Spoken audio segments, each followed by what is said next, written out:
Mandera County. We have spoken not once, not twice about our diplomacy and Kenya's interference through William Ruto on external affairs of other nations, including Somalia, Sudan, Southern Sudan, DRC, among others. The Constitution of Kenya, Article 1, reminds us all sovereign power belongs to the people of Kenya and shall be exercised only in accordance with this Constitution. Yet today, that sovereignty is under siege from foreign forces and a leadership too timid or too compromised to defend it. The Democracy for the Citizens Party therefore registers its deepest outrage at the continued presence of a foreign militia from Jubaland entrenched in Mandera County and its environs. This is not just a policy misstep, it's national betrayal. Kenya, once an island of peace and stability in the Horn of Africa, has now been reduced to a staging ground for foreign forces and rival militias. This is a dangerous affront to our sovereignty and a mockery of sacrifices our gallant soldiers who fought for decades and shed blood to secure our borders. Let it be known, Kenya is not for sale, and for not an inch of our soil shall ever be occupied by foreign powers. Bwana Ruto, you shall not sell our hard-earned freedom for a mess of pottage. We the people shall reclaim it.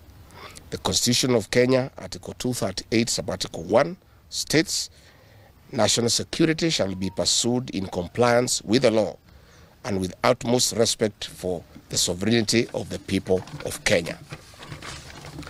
And Article 241, Sub-Article 3, makes it clear the Kenya Defence Forces, KDF, shall defend and protect the sovereignty and territorial integrity of the Republic.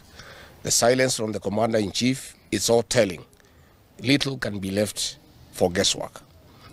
If William Ruto's recklessness and casualness as militia from Jubaland continue to wreak havoc on the Kenyan soil is anything to go by, he must be advised that the presence of foreign militias in Mandera County is a direct violation of international law and a breach of Kenya's diplomatic obligations. DCP party therefore demands with immediate effect, 1, that Jubaland militia and all foreign militia be flushed out of our country and Kenyan soil with immediate effect. 2, that the learning institutions in Mandera closed due to invasion by the Jubaland militia and other terrorist groups be reopened immediately and learners be provided with security without fail. The children of Kenya should not pay the price for cowardice or business interests of William Ruto and his allies. Number 3, that the KDF be allowed to discharge its full constitutional mandate without interference from corrupt individuals in the executive who seek to mortgage Kenya's sovereignty for personal gain. Mr. William Ruto, we are putting you on notice that Kenya's territorial integrity is sacred. Our sovereignty is not negotiable.